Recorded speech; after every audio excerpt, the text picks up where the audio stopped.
আমেরিকার প্রেসিডেন্টকে হত্যার পরিকল্পনা করছে ইরান। ইসরায়েলের গোয়েন্দা তথ্যের ভিত্তি কি? ট্রাম্পকে আরো ক্ষিপ্ত করতে কি নতুন ছক করছে ইসরায়েল? যুক্তরাষ্ট্রে ইরান পাল্টাপাল্টি সংঘর্ষে আবারও সম্পূর্ণ বন্ধ হওয়ার আশঙ্কায় হরমুজ প্রণালী। কেন 5টি বিশাল সুপার ট্যাঙ্ক নামালো তেহরান? ইউক্রেনকে প্যাট্রিয়ট ক্ষেপণাস্ত্র তৈরির অনুমতি দিচ্ছে মার্কিন যুক্তরাষ্ট্র। এটিকে নতুন করে হামলার উস্কানি? কি পদক্ষেপ নেবে রাশিয়া?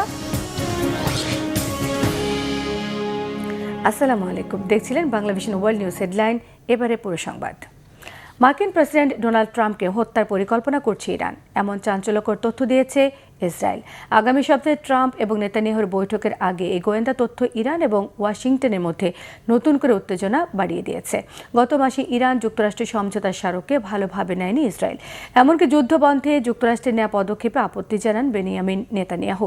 এতে প্রশ্ন উঠেছে, ইসরায়েলের গোয়েন্দা তথ্যের উদ্দেশ্য কি? প্রেসিডেন্ট ট্রাম্পকে ক্ষিপ্ত করে ইরানের বিরুদ্ধে আরও আগ্রাসী করে তোলা? মধ্যপ্রাচ্যে নিজেদের নিরাপত্তা নিশ্চিত করতে কি বিতর্কিত তথ্য ছড়াচ্ছে ইসরায়েল? নাইম আহমেদের ডেস্ক রিপোর্টে থাকছে বিস্তারিত। ইরানের প্রয়াত সর্বোচ্চ নেতা আয়াতুল্লাহ খামেনির দাফন প্রক্রিয়ার মধ্যে আমেরিকার হামলায় আবারও উত্তপ্ত ইরান আমেরিকা সম্পর্ক। ঠিক সেই সময়ে নতুন করে আগুনে ঘি ঢালল ইসরায়েলের গোয়েন্দা সংস্থা। সিএনএনের প্রতিবেদনে মার্কিন ও ইসরায়েলি সূত্রের বরাতে বলা হয়েছে, চলতি সপ্তাহে ইসরায়েল আমেরিকাকে নতুন গোয়েন্দা তথ্য দিয়েছে। সেখানে দাবি করা হয়, মার্কিন প্রেসিডেন্ট ডোনাল্ড ট্রাম্পকে হত্যার জন্য নতুন পরিকল্পনা করছে ইরান। তবে যুক্তরাষ্ট্রের একাধিক কর্মকর্তা জানিয়েছেন, এই তথ্য এখনও নির্ভরযোগ্য সূত্রে যাচাই করা সম্ভব হয়নি। আমেরিকা যখন ইরানের সাথে যুদ্ধ বন্ধ করে শান্তির পথে ফিরতে মরিয়া, ঠিক সেই সময় ইসরায়েলের এ ধরনের গোয়েন্দা দাবি কি নতুন করে সংঘাত তৈরি করতে পারে? এটি কি আমেরিকাকে ইরানের বিরুদ্ধে উস্কে দেওয়ার চেষ্টা? এমন প্রশ্ন উঠেছে।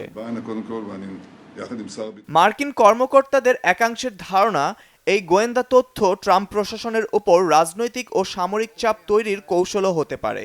কারণ ইরানের বিরুদ্ধে আরও বড় সামরিক পদক্ষেপ নেবেন কিনা তা নিয়ে সিদ্ধান্তহীনতায় ভুগছেন ট্রাম্প।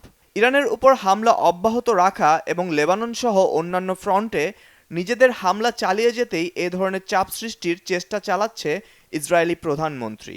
লেবাননে ইসরায়েলের হামলা কেন্দ্র করে ট্রাম্প নেতানিয়াহু সম্পর্ক যে নেতিবাচক মোড় নিয়েছিল, এ ধরনের তথ্যের মাধ্যমে ট্রাম্পের আস্থা অর্জনের চেষ্টা চালাচ্ছে তেল আবিব। তবে ইসরায়েলি গোয়েন্দা তথ্যের উপর খুব একটা আস্থা নেই ওয়াশিংটনের। 2020 সালে ট্রাম্পের নির্দেশে ড্রোন হামলায় ইরানের কুদস ফোর্সের প্রধান জেনারেল কাসেম সোলাইমানিকে হত্যার পর থেকেই ওয়াশিংটন আশঙ্কা করে আসছে, প্রতিশোধ হিসেবে ট্রাম্পকে লক্ষ্যবস্তু করতে পারে তেহরান। নেটো সম্মেলনের শেষে সাংবাদিকদের সাথে আলাপকালে মার্কিন প্রেসিডেন্ট নিজেও দাবি করেন, ইরানের তথাকথিত হিটলিস্টে প্রথমেই আছে তার নাম।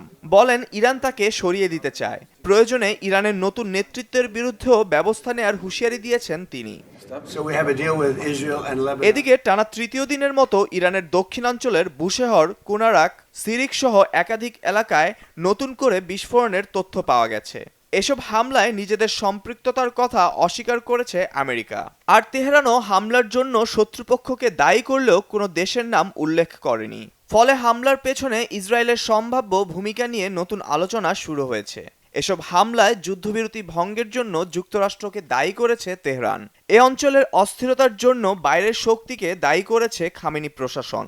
তবে মার্কিন সেন্ট্রাল কমান্ড বা সেন্টকমের দাবি, মে মাসের শুরু থেকে তাদের নিরাপত্তার মধ্য দিয়ে 800রও বেশি বাণিজ্যিক জাহাজ ও প্রায় 38 কোটি ব্যারেল তেল নিরাপদে হরমুজ প্রণালী পার হয়েছে। নতুন করে সংঘাতের পরও থেমে নেই কূটনৈতিক তৎপরতা। কাতার, পাকিস্তান সহ কয়েকটি আঞ্চলিক মধ্যস্থতাকারী দুই দেশকে আলোচনার টেবিলে ফেরানোর চেষ্টা করছে। এমনকি সম্ভাব্য হামলার প্রস্তুতি নেয়ার পরও কূটনীতির স্বার্থে আপাতত সামরিক অভিযান স্থগিত রাখার সিদ্ধান্ত দিয়েছে America. Naim Ahmed, Banglavision news desk. এদিকে মার্কিন প্রেসিডেন্ট ডোনাল্ড ট্রাম্পকে হত্যা করতে পারে ইরান। খোদ মার্কিন প্রেসিডেন্টও এ দাবি করেছেন। ডোনাল্ড ট্রাম্পের দাবি, ইরানের হিটলিস্টের 1 নম্বরে রয়েছেন তিনি। এমনকি মাঝ আকাশে বিমানে হামলার আশঙ্কায় তুরস্ক থেকে আমেরিকার ফেরার পথে বিমানও পরিবর্তন করেন প্রেসিডেন্ট। ডোনাল্ড ট্রাম্পের এই দাবি সত্যতা কতটুকু? ইরানকে কোণঠাসা করার চেষ্টায় নতুন নীল নকশা করছে কি আমেরিকা? মার্কিন প্রেসিডেন্ট ডোনাল্ড ট্রাম্পকে ইরান হত্যা করতে পারে, এমন দাবি করেছেন স্বয়ং প্রেসিডেন্ট ট্রাম্প। মার্কিন প্রেসিডেন্ট জানিয়েছেন তিনি ইরানের হিট লিস্টে 1 নম্বরে রয়েছেন। মার্কিন প্রেসিডেন্টের ধারণা মাঝ আকাশে তার বিমানে হামলা হতে পারে। এই আশঙ্কায় তিনি তুরস্ক থেকে দেশে ফেরার সময় বিমানও পরিবর্তন করেন। কাতারের দেওয়া একটি বিমানে ন্যাটো সম্মেলনে যোগ দিতে তুরস্ক গিয়েছিলেন মার্কিন প্রেসিডেন্ট, কিন্তু যে বিমানে চেপে ট্রাম্প তুরস্ক গিয়েছিলেন সেই বিমানে তুরস্ক থেকে দেশে ফেরেননি তিনি। সংবাদ মাধ্যম রয়টার্স এক প্রতিবেদনে জানিয়েছে ট্রাম্প রওনা হওয়ার আগেই নতুন বিমানটি ব্রিটেনের মিলডেনহল বিমান ঘাঁটিতে পাঠিয়ে দেওয়া হয়েছিল। ফলে তুরস্কের রাজধানী আঙ্কারা থেকে ব্রিটেন পর্যন্ত পুরনো এয়ারফোর্স ওয়ানে চেপেই যান তিনি। ট্রাম্পের সফরসঙ্গী যে সাংবাদিকরা এয়ারফোর্স ওয়ানে ছিলেন তাদের নিজ নিজ আসনের পাশের জানালা বন্ধ করে দেওয়ার জন্য বলেন মার্কিন প্রেসিডেন্ট।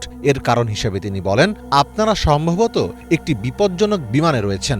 ইরানিরা খুব বাজে লোক, আমাকে সবসময়ই হুমকির মুখে থাকতে হয়। তাদের হত্যার তালিকায় একেবারে প্রথমেই রয়েছি আমি।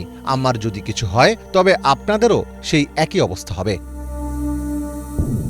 এর আগে ওয়াশিংটন একাধিকবার দাবি করেছিল ইরানের পক্ষ থেকে ট্রাম্পকে হত্যার কয়েকটি পরিকল্পনা তারা নস্যাৎ করেছে। তবে এ বিষয়ে এখন পর্যন্ত যুক্তরাষ্ট্র সরকার বা ইরানের পক্ষ থেকে কোনো আনুষ্ঠানিক প্রতিক্রিয়া জানানো হয়নি। মার্কিন সংবাদ মাধ্যম ওয়াল স্ট্রিট জার্নালের খবরে বলা হয়েছে, ইসরায়েল মার্কিন যুক্তরাষ্ট্রের সঙ্গে এ বিষয়ে নতুন কিছু গোয়েন্দা তথ্য শেয়ার করেছে। এ বিষয়ে অবগত ব্যক্তিরা জানিয়েছেন, এই তথ্যটি যদি সত্যি প্রমাণিত হয় তবে তা ওয়াশিংটন এবং ইরানের মধ্যকার চলমান যুদ্ধকে আরও তীব্র করে তুলবে।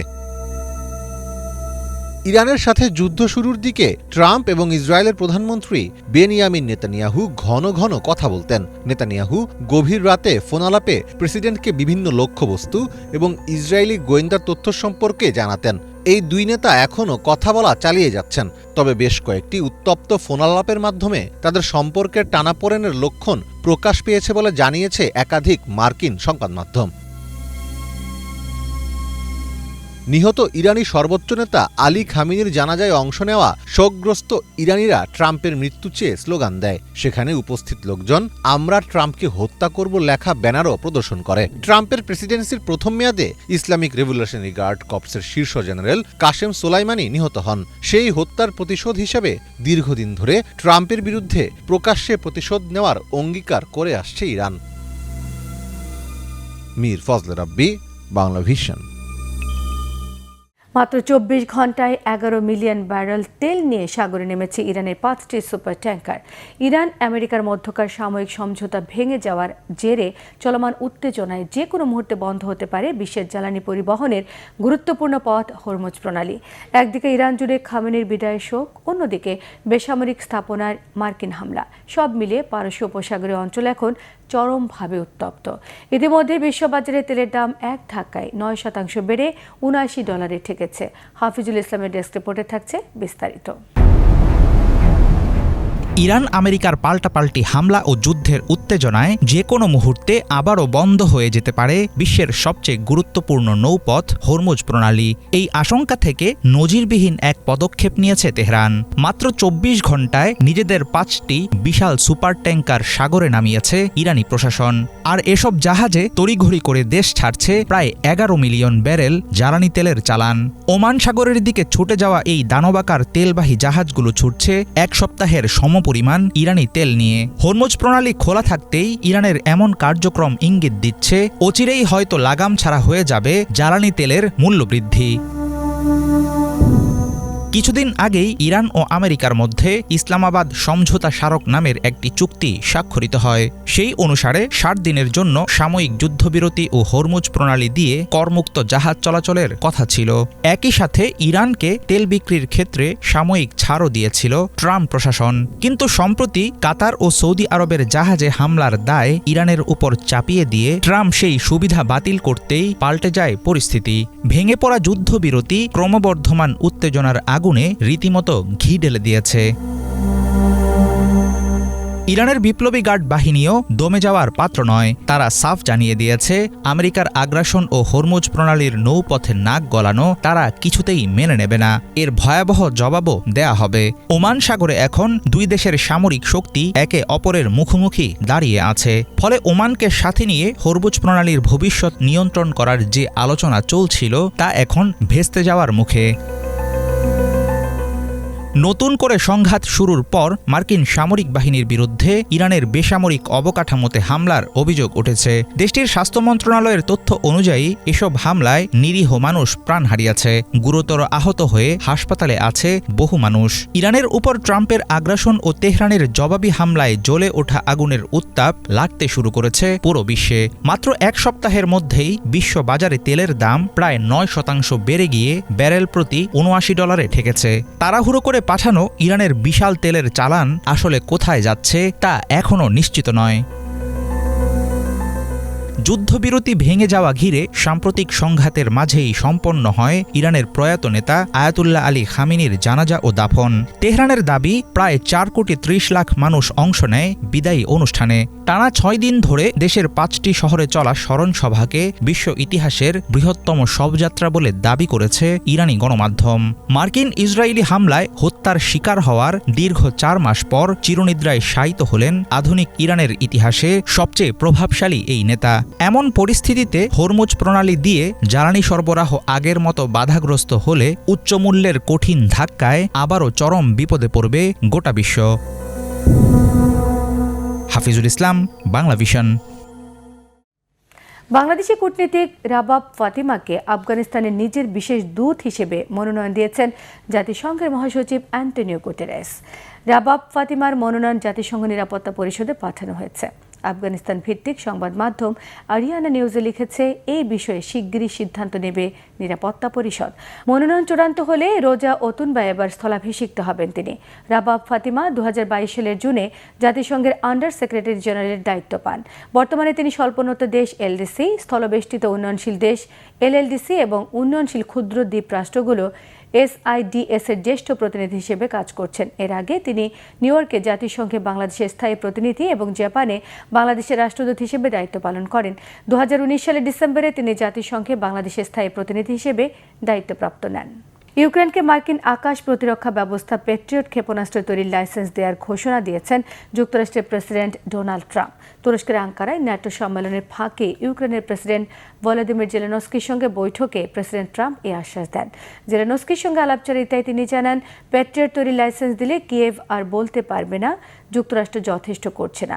প্যাট্রিয়টকে প্রতিরক্ষামূলক অস্ত্র উল্লেখ করে প্রেসিডেন্ট ট্রাম্প বলেন, আক্রমণের চেয়ে প্রতিরক্ষামূলক সক্ষমতাকে প্রাধান্য দিচ্ছে ওয়াশিংটন। রাশিয়ার ব্যালিস্টিক ক্ষেপণাস্ত্র হামলা ঠেকাতে যুক্তরাষ্ট্রের কাছে দীর্ঘদিন ধরে প্যাট্রিয়ট আবদার করে আসছিলেন জেলেনস্কি। শেষমেশ এক্ষেত্রে ইতিবাচক সাড়া মিললেও প্যাট্রিয়টের লাইসেন্সের আওতা, উৎপাদন স্থল, প্রযুক্তি হস্তান্তর এবং সরবরাহের সময়সূচি নিয়ে বিস্তারিত কোনো তথ্য প্রকাশ করা হয়নি। এমনকি এই আকাশ প্রতিরক্ষা ব্যবস্থার মূল উৎপাদক লকহিড মার্টিন সহ অন্যান্য সংস্থার সঙ্গে এ নিয়ে আলোচনা হয়নি বলে জানান ট্রাম্প। এদিকে ইউক্রেনকে প্যাট্রিয়ট ক্ষেপণাস্ত্র তৈরির লাইসেন্স দেওয়ার ঘোষণায় তীব্র প্রতিক্রিয়া জানিয়েছে রাশিয়া। একে সরাসরি উস্কানি হিসেবেও দেখছে মস্কো। কঠিন পরিণতির হুঁশিয়ারি দিয়েছেন তারা। ব্রিটিশ প্রধানমন্ত্রী হওয়ার দৌড়ে আরও এগিয়ে গেলেন লেবার পার্টির নেতা, সাবেক Manchester mayor Andy Burnham. Parliamentary labour party 322 জন বা 80%-এরও বেশি সদস্য বার্নহামকে আনুষ্ঠানিকভাবে সমর্থন দেন। মনোনয়ন জমা দেওয়ার প্রথম দিনে বৃহস্পতিবার ওয়েস্ট স্ট্রিটিংয়ের মতো শীর্ষস্থানীয় সম্ভাব্য প্রার্থীরা নিজেদের নাম প্রত্যাহার করে বার্নহামের প্রতি সমর্থন জানান। অন্য সম্ভাব্য প্রার্থীরা তাদের প্রার্থিতা প্রত্যাহার করে নেয়। বার্নহামের সামনে দলের শীর্ষ পদে বসার পথ প্রায় পরিষ্কার। কোনো প্রতিদ্বন্দ্বী না থাকায় 17 জুলাই একটি বিশেষ কনফারেন্সে তাকে আনুষ্ঠানিকভাবে লেবার পার্টি নেতা হিসেবে ঘোষণা করা হতে পারে। সবকিছু ঠিক থাকলে 20 জুলাইয়ের মধ্যে অ্যান্ডি বার্নহাম যুক্তরাজ্যের নতুন প্রধানমন্ত্রী হিসেবে দায়িত্ব গ্রহণ করবেন বলে আশা করা যায়। এক বিবৃতিতে বার্নহাম জানান যে লেবার এমপিরা তাকে দলের নেতৃত্ব দানের জন্য মনোনীত করেছেন, তাদের প্রতি তিনি গভীরভাবে কৃতজ্ঞ। এ ছিল আজকের মতো। সঙ্গে থাকায় সবাইকে ধন্যবাদ।